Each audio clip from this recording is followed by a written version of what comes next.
We were surprised to discover the most common and dangerous eating disorder in America is also the least well known. It's called EDNOS.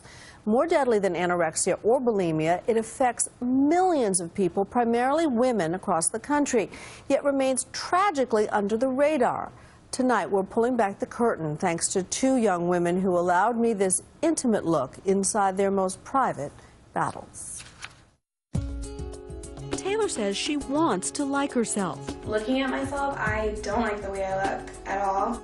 But she can't turn off the voice inside her head that tells her she's not good enough, not perfect.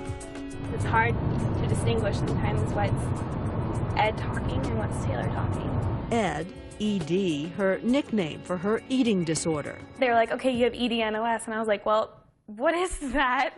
EDNOS stands for eating disorder not otherwise specified.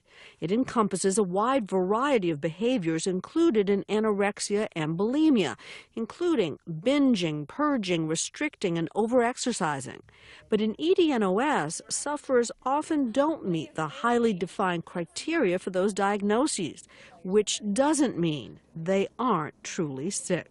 It's still a misperception out there that these are relatively benign sort of disorders, sort of diet's gone bad.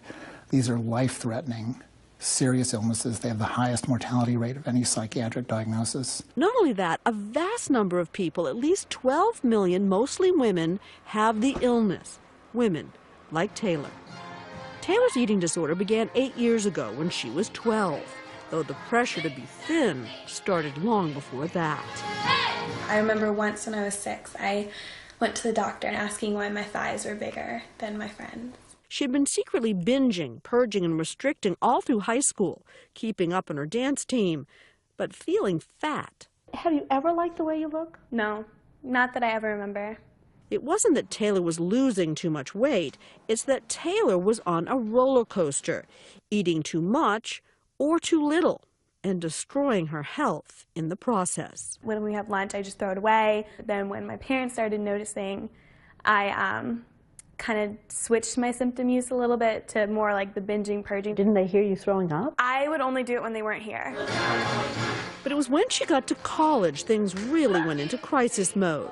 5, 6, 7. Here, front and center on her college dance team, until EDNOS sidelined her. I think I realized that I was really sick, that I had to quit my team because I was collapsing during practices. And she realized she needed help. Taylor ended up here at the Renfrew Center, a renowned eating disorder program. We first met her 6 months ago. Thank you. At Renfrew, the first shock for Taylor, the numbers that ruled her life are not allowed. I would weigh myself 7 to 14 times a day. No calorie counting, no scales, and no talk of pounds, says Dr. Douglas Bunnell, the vice president of Renfrew. We really have to help people change their eating, get their brains back online, get their bodies back to a place of being healthy and functioning, regularly. And then the psychological work can really start to take root. The first thing Renfrew requires is that Taylor eat. At first, just a balanced meal at regular times. That was hard enough. But soon she had to face her fear foods, foods she either had forbidden herself from eating at all or had binged on, or both. Spaghetti is one of them. It's hard. My stomach's very full, my chest is tight. I feel like I want to cry. Each meal is monitored by a therapist and must be eaten within an hour. I struggled with the idea of this idea of having an eating disorder. I didn't fit. I was not anorexic, I was not bulimic, so I don't have an eating disorder. At Renfrew, we met another young woman, also battling EDNOS, 23-year-old Allie. Unlike Taylor, for Allie, once an Ivy League softball pitcher, it wasn't about losing weight, it was about regaining her strength. When a shoulder injury sidelined her, she became obsessed with getting back on the field. I had this idea that somehow, if I controlled what I ate, I could never get hurt again. She says she restricted to superfoods, or so-called clean foods. It's this idea of strict, rigid food rules. It was planning every single meal, portioning, measuring, so that I had just not too much, not too little. She just wanted to be alone. I did an excellent job of isolating and pushing my friends away. She stopped dating. She worked out constantly. In 13 months, she lost 75 pounds. Not only was Allie not back on the field, she stopped menstruating, lost her ability to concentrate, was always cold and had night sweats. I was just scared. I didn't know what was happening. For Allie, it's time for meal support therapy. She's a few weeks into treatment, and things are going better. How are you feeling physically and emotionally? Physically, I feel like satisfied, and emotionally, I feel good that I was able to eat slowly, enjoy the food. Bon appetit. When we checked back in with Taylor 4 weeks after her struggle to eat pasta, we arrived on pizza day. Pizza is a challenge for me. Ed is still buzzing in her head. Sitting with your empty plate is hard? Because then you just look at it and like you're thinking, I just ate all of that. Taylor's therapist tries to get her to talk about how she's feeling. So how was your meal? And suddenly, all the pain comes bubbling out. It was really hard. Okay.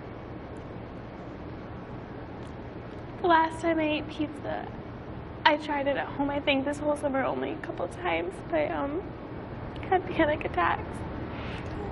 I didn't have that much anxiety coming into it, but then once I saw it all on the plate, and then just seeing it now, I don't feel good. Some of the things that you all are having these young women eat seem unhealthy.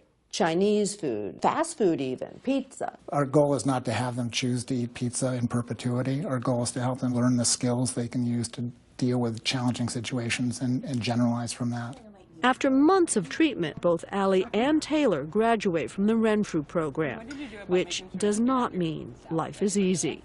Even the simple act of shopping for food is still stressful for Taylor. When we fill up the cart, I'll have a panic attack in the middle of the grocery store. Would you say you can cure people of eating disorders? I think people can fully recover from these disorders, but it often takes quite a while.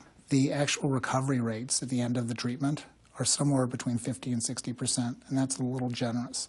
As for Allie, she is making great strides. Aware that her eating disorder is still a part of her life, she has returned to her first love, softball, teaching young girls. But I still know there's a ways to go, and to fool yourself into thinking you're not going to have setbacks is setting yourself up to relapse. A 1 and 2. Taylor returned to college this fall and is now captain of the dance team. Eventually I'll be totally 100% okay and all the thoughts are gone. I'm still working towards that. Ed, she says, is speaking a little more quietly.